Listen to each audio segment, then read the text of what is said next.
Bonjour à tous, un live aujourd'hui un peu spécial qui va être consacré à la fin du repas. Alors je suis dans la fin du repas,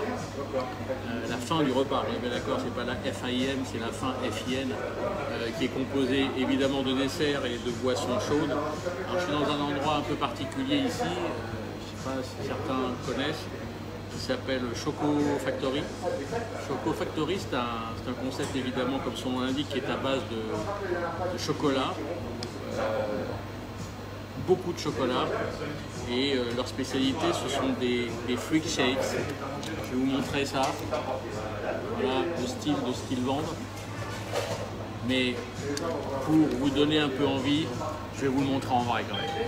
Voilà, le genre de dessert qu'ils vendent, et voilà ce pourquoi les gens viennent ici pour manger. Alors je ne sais pas si à la fin de ce live je vais le manger ou pas. S'il y en a qui veulent venir me rejoindre, il n'y a pas de souci, on peut au moins être 2 ou 3 pour le manger. Donc on va parler, je vous disais, de la fin du repas, qui est évidemment sucré et boisson chaude. Il y a un chiffre moi, que je trouve très étonnant, c'est les Français et le sucre. Nous en mangions, paraît-il, 1 kg par an par personne en 1850, et actuellement on en mangerait 35 kg. Que s'est-il passé en 170 ans? Alors il s'est passé qu'on adore le sucre, mais je crois qu'il s'est aussi passé qu'on avale un maximum de sucre caché. Si vous trouvez cette vidéo, je vous conseille de regarder un excellent reportage sur le sucre qui s'appelle Sugarland. Vraiment, regardez ça parce que c'est franchement fantastique. Je vous dis pas tout ce qui se dit dans ce reportage, mais le début du reportage commence par vous dire que le sucre est probablement le meilleur aliment qui existe sur cette terre. Il est super bon et on a souvent envie d'en manger, virgule, mais. Et tout le reportage d'1h30, c'est sur le mais. Et je vous conseille vivement de regarder ça. Moi personnellement, quand j'ai vu ce reportage, je me suis posé beaucoup de questions sur le sucre. En tout cas, les Français sont très sucrés, beaucoup plus sucrés que les Anglo-Saxons. C'est pour ça d'ailleurs que tout ce qui est sucré en fin de repas fait un carton. Et c'est pour ça que les boissons gourmandes qui sont en train d'arriver depuis maintenant quelques années cartonnent également. Et d'ailleurs, on s'aperçoit que sur la fin du repas, en statistique de vente France, vous avez les desserts qui sont plutôt en train de se tasser au profit d'un café gourmand ou 2 cafés gourmands au pluriel qui sont en train de sérieusement monter. Juste pour vous donner une stat, vous avez un repas sur 4 en France qui se termine par un dessert, ok, 25%. Mais vous avez un repas sur 2 qui se termine par un café gourmand. Ce qui veut dire que si je prends tout ça en considérant qu'un café gourmand est sucré et qu'un dessert est évidemment sucré, vous avez 3 repas sur 4 en France qui se terminent par une note sucrée. C'est tout simplement colossal. Alors ce qui est intéressant, c'est quand on regarde les desserts préférés des Français. Alors là, je suis toujours très surpris du déclaratif des Français, surtout par rapport à ce qu'ils consomment. Et pour une fois, ils sont très cohérents entre ce qu'ils disent et ce qu'ils consomment. Je vais commencer par les dernières positions. En 10e position, vous avez une tarte aux fraises. En 9e position, une tarte aux pommes. En 8e, une salade de fruits. En 7e position, une île flottante. En 6e, une crème brûlée. En 5e position, une crêpe. Et en 4e position, la tarte citron meringuée. Alors maintenant, je vais monter sur le podium, et sur le podium, on trouve en numéro 3 le tiramisu, qui s'est ici à cette place-là il n'y a que quelques années, puisque qui avait du tiramisu sur sa carte il y a encore 5-6 ans. En 2e position, le fondant au chocolat, et en première position, la superstar, la mousse au chocolat. Vous remarquerez quand même que sur les 10 desserts préférés des Français, et dans leur consommation, vous devez absolument avoir sur vos cartes du chocolat, de la crème et des fruits. Et à chaque fois qu'on a tenté des desserts un peu qui sortent de l'ordinaire, qui sont un peu innovants, des desserts un peu dans le temps, je pense au blanc manger, etc., c'est rejeté. On veut toujours la même chose. Il faut de la crème, il faut du chocolat, il faut des fruits. Il faut surtout du chocolat. À propos des cafés gourmands, sur les 145 000 restaurants avec service à table qu'il y a en France, vous en avez, tenez-vous bien, 60% qui proposent aujourd'hui un café gourmand. Le café gourmand a été inventé dans les années 90. Il s'est pratiquement rien passé entre les années 90 et le milieu des années 2000. Et soudainement, ça a explosé. En 2014, il s'en vendait 320 millions d'unités sur le territoire français. En 2019, il s'en est vendu 700 millions. Alors qu'entre 2014 et 2019, bien évidemment, le nombre de repas hors domicile n'a vraiment pas doublé. Donc ça veut dire que le taux de captage ou le taux de pénétration du café gourmand, il est explosif et il monte très très fort. Alors généralement, c'est quoi un café gourmand? C'est un café ou un thé, ok, avec généralement 3 items. Généralement un fruit, généralement un chocolat et peut-être une glace. On a vu, si vous nous suivez sur les réseaux sociaux, je l'ai posté il y a quelques années, hein, c'est pas très récent, un café gourmand qu'on a repéré à Nantes, en périphérie de Nantes, avec 7 items. Alors je m'étais renseigné auprès du restaurateur et je lui avais demandé, c'est un café gourmand à partager que tu as mis en place? Il me dit non, pas du tout, les gens le prennent pour eux seuls. Je veux dire, quand vous envoyez 7 items de pâtisserie, c'est énorme, mais il paraît que ça fonctionne.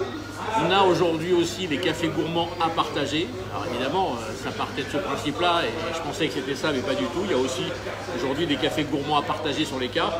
Et puis, il y a de plus en plus, et ça on fait faire de plus en plus à nos clients, une carte des cafés gourmands. Je m'explique. On a par exemple un café gourmand italianisé, américanisé et français. Alors, sur l'italianisé, on va mettre une glace, une panna cotta, un tiramisu. Sur le français, on va mettre une crème brûlée, une mousse au chocolat et une tartelette de fruits. Et sur l'américain, on va mettre un cheesecake, un brownie et peut-être une glace.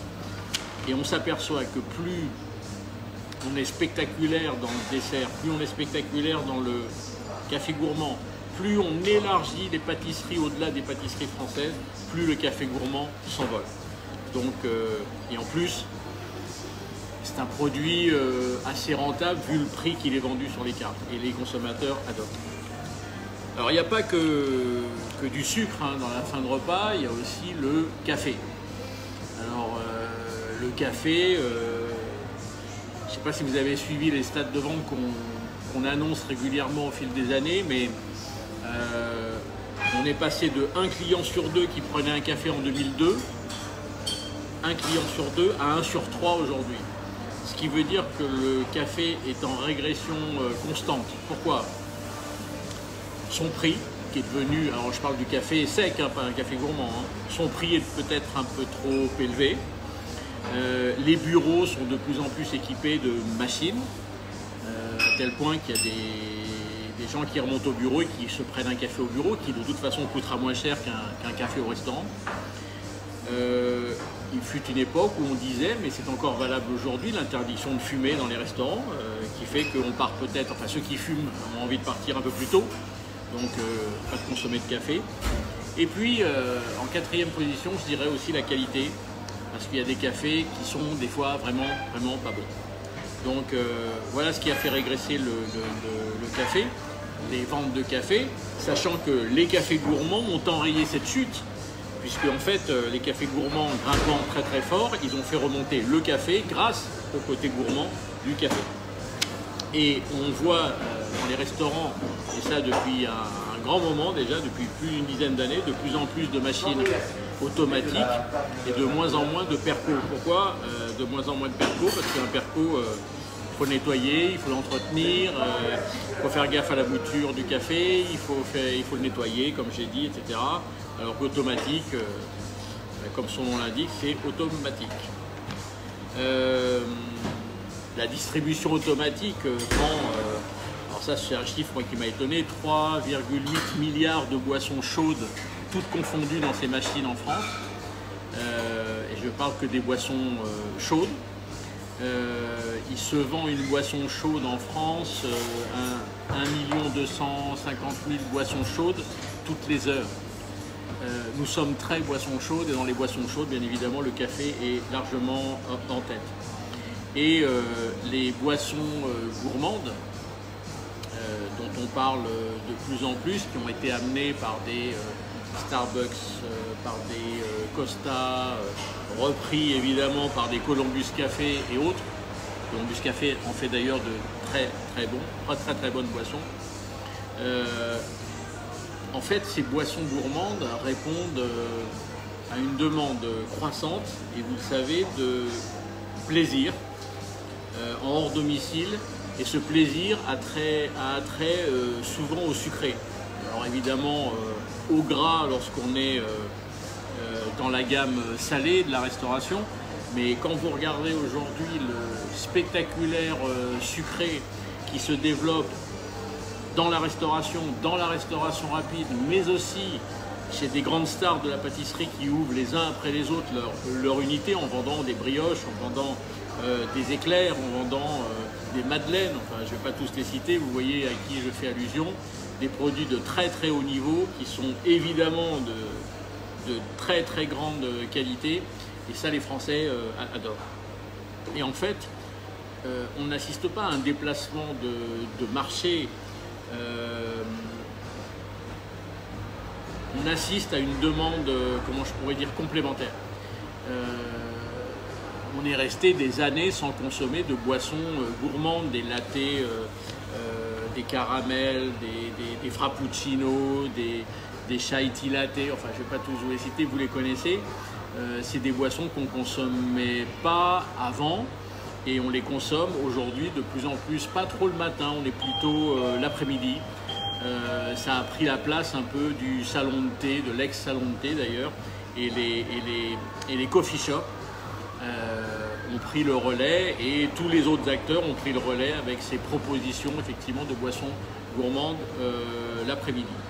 Et il y a un concept, je ne sais pas si vous avez entendu parler de ce concept, qui est né il y a une bonne, je dirais 10-15 ans, Palais Royal, qui s'appelait Tea by Tea.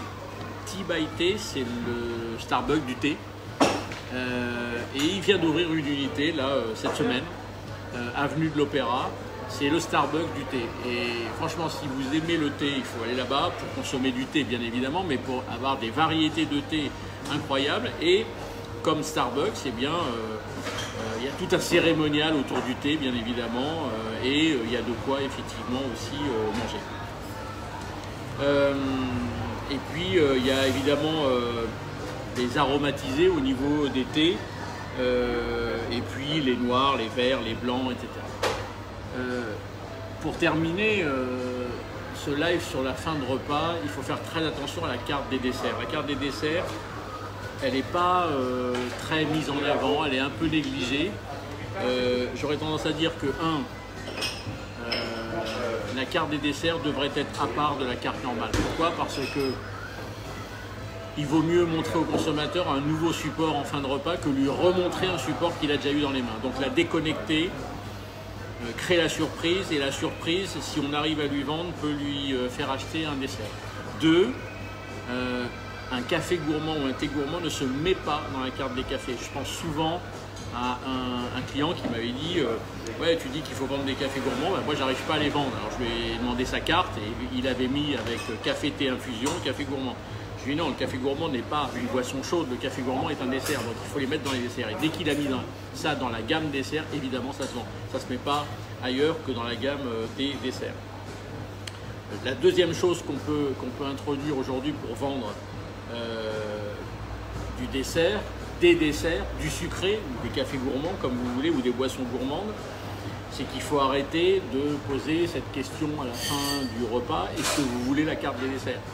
On ne demande pas à un client s'il veut la carte des desserts, c'est à nous d'être proactifs et de lui proposer, de lui suggérer, de lui donner envie. Et je pense que le spectacle qui va revenir en salle, le service qui va revenir en salle, doit aussi concerner la fin du repas, avec le café, avec le thé, avec le sucré, avec les desserts. Bref, ne pourrait-on pas réintroduire du spectacle et de la finition près du client, de choses spectaculaires qui donnent envie et qui lui soient très subjectifs pour qu'il achète une fin de repas sucrée. Alors déjà, il ne faut pas trop le pousser pour qu'il achète du sucré, mais si en plus qu'on le pousse, on peut augmenter le chiffre d'affaires du sucré. C'est ce qui se faisait il y a 20 ans, 30 ans ou 50 ans dans la restauration quand on amenait le chariot de dessert. On ne demandait pas est-ce que vous voulez la carte, on amenait le chariot de dessert et on disait qu'est-ce qui vous ferait plaisir. Il est hors de question aujourd'hui de remettre un chariot de dessert dans une salle parce qu'on n'a pas la place, parce que ça coûte trop cher et qu'on aurait beaucoup de pertes. Mais à la place d'un chariot de dessert, on pourrait dire qu'est-ce qui vous ferait plaisir avec quelque chose qui se passe à la table. Et puis, conséquence de tout ça, c'est que, et ça c'est valable pour toute la carte restauration, c'est quand on veut vendre, il faut montrer. Et ça marche avec l'apéritif, ça marche avec les plats, ça marche avec les desserts, bref. Il faut réintroduire du service en salle et du spectacle en salle, je l'ai dit, mais si en plus vous réintroduisez du spectacle et du service dans le sucré, alors là, c'est ce que les clients adorent.